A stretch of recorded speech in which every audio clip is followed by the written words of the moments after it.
Hi everyone, hope you are doing well from wherever you're watching this channel, depending on your time zone. Now, 2017 general election was very interesting, whereby the NASA principals, together with their flag bearer, Raila Odinga, used to complain about the involvement of government officials, especially the CSS, in active campaign and using government resources in those campaigns.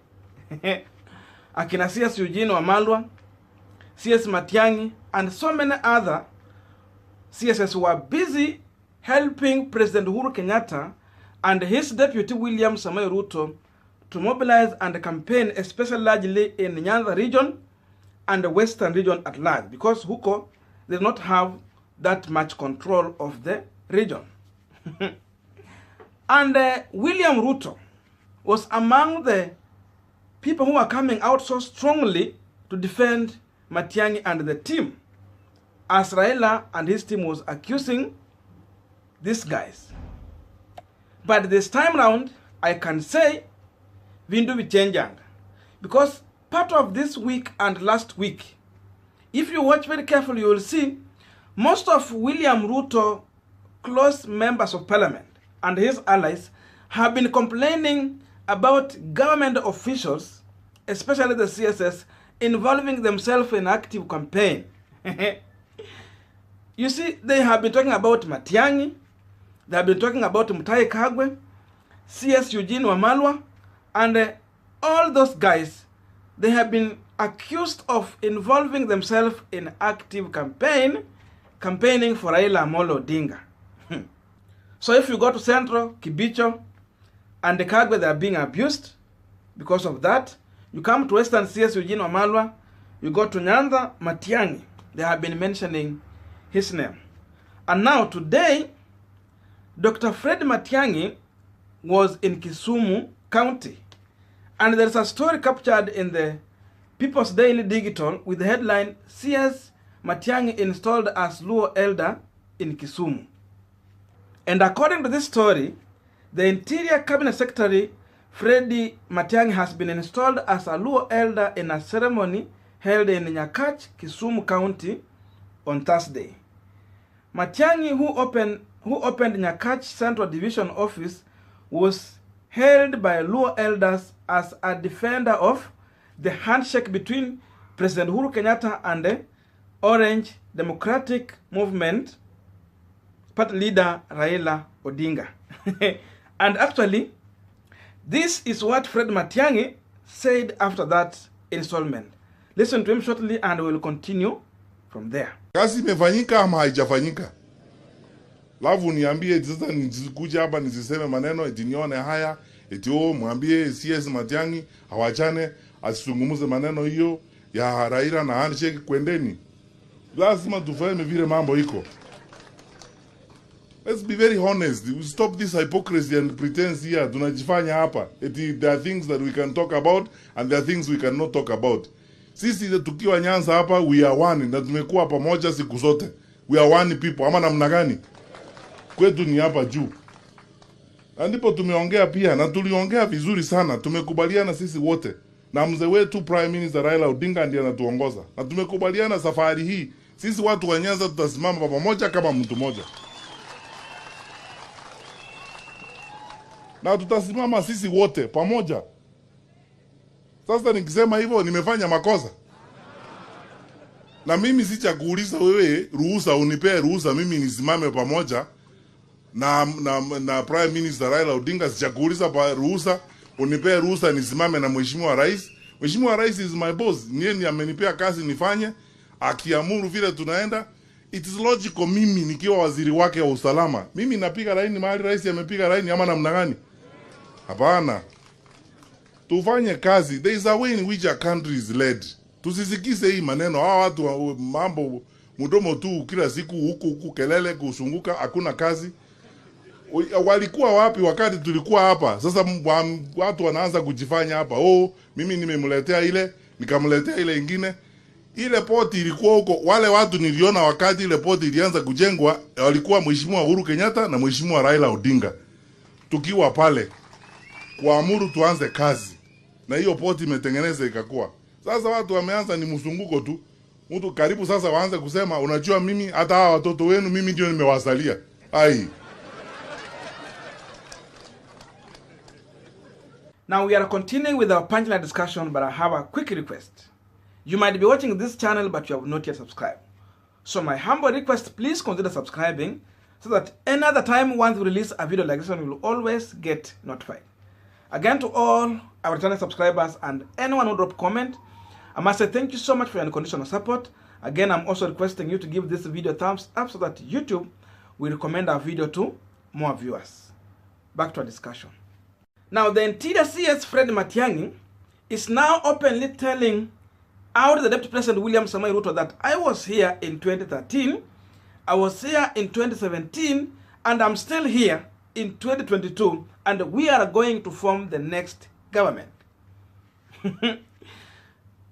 In 2017, when Matiang'i was tasked to help President Uhuru Kenyatta and William Ruto to campaign for them, for the government side, Ruto was happy and defending FRED MATIANG'I.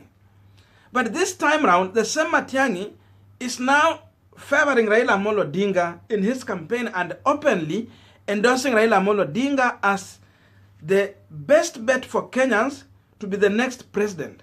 Now Ruto is coming here to complain. So maybe Matiang'i is telling Ruto, why were you not complaining when I was helping you to campaign? It was okay for you during that time. But why is it that this time round, you are not okay with it? Because still, I'm still in the government, I'm still doing what you people have been telling me to do from the past. Now, for Matiang'i to come this much bold and tell off Ruto very openly, I'm certain that Matiang'i is sure that the ODM leader Raila Odinga probably is going to be the next president of the Republic of Kenya. That's why he's saying that I'm where Raila Odinga is because that is where my president is, the person who gave me the job. And therefore, he is clearly aligning himself with the Raila Odinga. So this is a political lesson for the Deputy President William Ruto to learn. Because now, for the first time, Ruto is going to face off in the opposition, a place where Raila Odinga has existed for the longest time. And he has always been coming so much strong even in opposition. That is a place where Ruto has never tested. And maybe that is where he's heading to.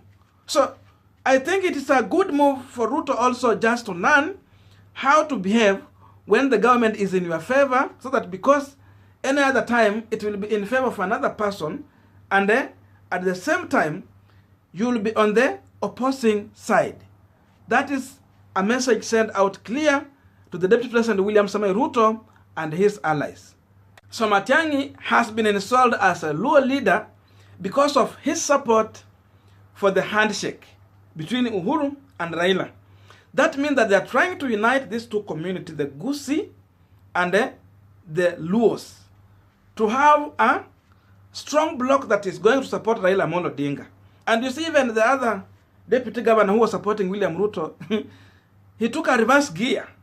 That tells you that the region is now preparing on how to deal with the issue of William Ruto influence within Nyanza region, or the Gusii side of Nyanza region.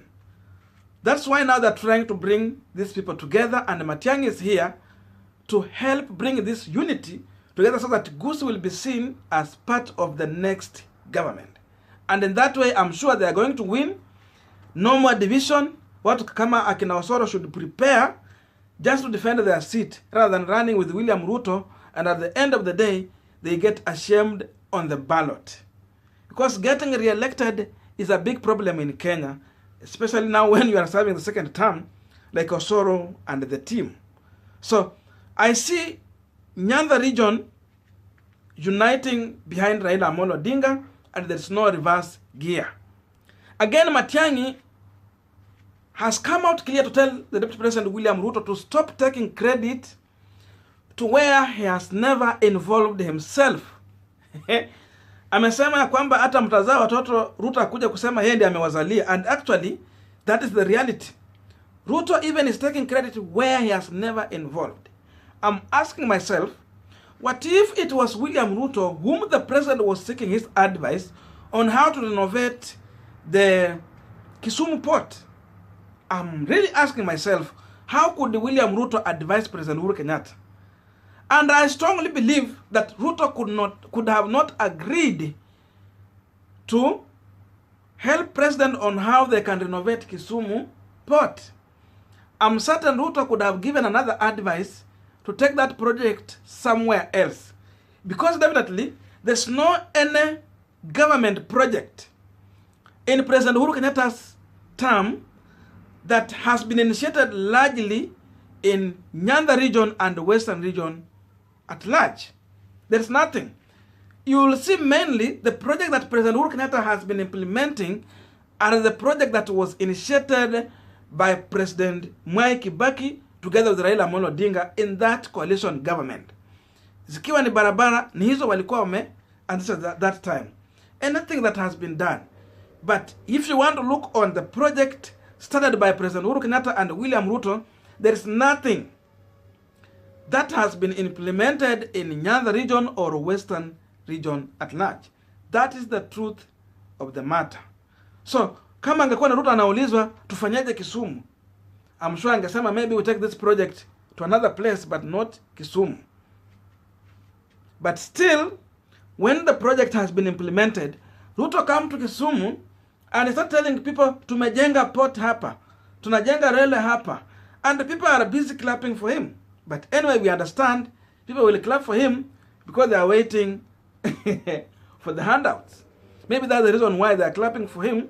But now, citizens or residents within Kisumu and the Western region, being brave, they understand what they have gone through in William Ruto hands at the center of leadership as an advisor to President Uhuru Kenyatta. There's nothing better that has come from his ideas to help this region in terms of development.